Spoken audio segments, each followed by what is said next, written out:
উত্তরের দিগন্তজোড়া ফসলের জমিন। এই অঞ্চলের অর্থনীতির রসদ এই কৃষি জমি।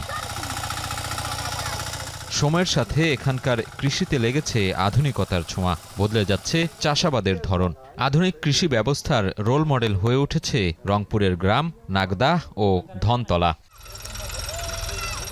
উন্নত চাষাবাদ পদ্ধতি, আধুনিক কৃষি যন্ত্রাংশের হাত ধরে এরই মধ্যে ফার্মিং স্মার্ট ভিলেজ হিসেবে পরিচিতি পেয়েছে গ্রাম দুটি।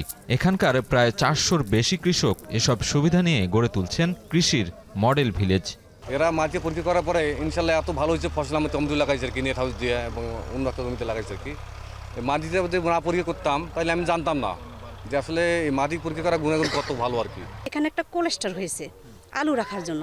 আমরা আমাদের গ্রামের কিছু কিছু আলু আমরা ওখানে রাখতে পারবো, এটা আমাদের গ্রামের জন্য উপকার। স্ট্যান্ডার্ড চার্টার্ড ব্যাংকের অর্থায়নে এই প্রকল্প বাস্তবায়ন করছে সাস্টেনেবল এগ্রিকালচার ফাউন্ডেশন, যাদের সহায়তায় প্রশিক্ষণ প্রদান, উন্নতমানের বীজ সরবরাহ, শস্য বীমা সহ নানা সুবিধা দেয়া হচ্ছে কৃষকদের। এছাড়া প্রাকৃতিক হিমাগারে ফসল সংরক্ষণ, উন্নত চারার নার্সারি তৈরি সহ বিভিন্ন পরামর্শের মাধ্যমে কৃষকদের সময় ও অতিরিক্ত ব্যয় সাশ্রয় করা হচ্ছে। ভার্মি কম্পোস্টের একটা প্ল্যান্ট তৈরি করে দেওয়া হয়েছে, সেখান থেকে ফিমেল উদ্যোক্তা সেখান থেকে ইনকাম শুরু করছে, মানে যে ভার্মি কম্পোস্টটা প্রডিউস হচ্ছে সেটা সে বিক্রি করতে পারছে। একজন উদ্যোক্তা 30,000 থেকে শুরু করে প্রায় 1 লাখ টাকা পর্যন্ত ইনকাম করে। উত্তরের আরেক জেলা বগুড়ায় কৃষিতে যুগান্তকারী ভূমিকা রাখছে পরিবেশ বান্ধব পলি নেট হাউস। সম্ভাবনাময় এই প্রযুক্তি ব্যবহার করে উৎপাদন হচ্ছে বিভিন্ন সবজির চারা। সূর্যের ক্ষতিকর রশ্মি নিয়ন্ত্রণ ও পোকামাকড় রুখে দিয়ে ফুলকপি, ক্যাপসিকাম, ব্রোকলি, মরিচ, টমেটো সহ বিভিন্ন ফসলের চারা বিক্রি করে লাভবান হচ্ছেন চাষিরা। পেটের চারা মাটিতে যখন চারা দেওয়া হয় সেই চারা আমরা প্রচুর কীটনাশক ব্যবহার করতে হয়, আর এই কোকোপিটের চারা আমরা কীটনাশক ব্যবহার করা লাগে না। রোগ যেমন সমস্যা, তারপরে আমাদের ভাইরাস ধরে, ছত্রাকনাশক ব্যাধি বেশি। আর পলি হাউসে করলে অতটা খরচ লাগে না, ওখানে আমাদের ভাইরাসও কম। কৃষির টেকসই উন্নয়ন, সুষ্ঠু বিপণন ব্যবস্থা ও ভবিষ্যতে খাদ্য চাহিদার কথা বিবেচনা করে পলি নেট হাউসের আধিক্য বাড়াতে পরামর্শসহ সহায়তা দিচ্ছে উন্নয়ন সংস্থাগুলো। জমিতে রাতে বৃষ্টি আসলেও নষ্ট হয়ে যাবে, বাতাস আসলেও নষ্ট হয়ে যাবে, এই কীটপতঙ্গ অনায়াসে এটা আক্রমণ করতে পারে। কিন্তু পলিনেট হাউসে ঝড়ের কবল থেকে রক্ষা পাবে, বৃষ্টির কবল থেকে রক্ষা পাবে, কুয়াশার কবল থেকে রক্ষা পাবে, কীটপতঙ্গের কবল থেকেও রক্ষা পাবে।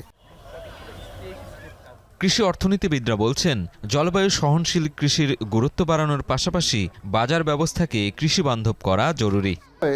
আপনারা দেখতে পারেন যে প্রচুর পরিমাণে চারা উৎপাদন করা হয় এবং এই চারাগুলো শুধু তারা নিজেদের জন্যই ব্যবহার করে না, এগুলো বাণিজ্যিকভাবে বাজারে বিক্রি করে এবং তাতে করে তারা যথেষ্ট লাভবান হচ্ছে। কাজে এই যে উদ্যোগটা, এটা শুধু নর্থ বেঙ্গলের কিছু কিছু এলাকায় না, এটা যদি আমরা সারা বাংলাদেশে ছড়িয়ে দিতে পারি এবং এই ব্যাপারে যেমনিভাবে সরকার ঠিক তেমনিভাবে বেসরকারি সংস্থাগুলোকে এগিয়ে আসা হবে। এদিকে কৃষিতে নতুন স্বপ্ন বাস্তবায়ন ও আধুনিকায়নে অর্থায়নের পাশাপাশি বিভিন্ন কার্যক্রম অব্যাহত রাখার প্রতিশ্রুতি প্রকল্প পরিচালনাকারী সংস্থাগুলোর।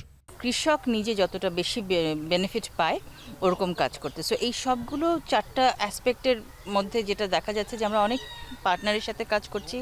বাংলাদেশের বিভিন্ন এলাকায় সারা দেশব্যাপী আমরা কাজ করার চেষ্টা করেছি, জাতের বীজ ব্যবহার করে ভালো ফলন কি করে আসে, কি পেস্টিসাইডস কি ধরনের এখানে ন্যাচারাল পেস্টিসাইড ইউজ করা যায়, ফার্টিলাইজার, ভার্মি কম্পোস্ট, সব বিষয়ে আমরা তাদেরকে সাহায্য করছি।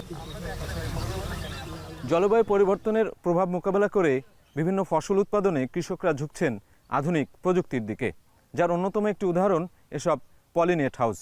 এর মাধ্যমে তাপমাত্রাকে নিয়ন্ত্রণ করে বিভিন্ন ফল, ফসল ও সবজির আগাম চারা উৎপাদন সম্ভব। সাজিদ আরাফাত, এখন শাহজাহানপুর, বগুড়া।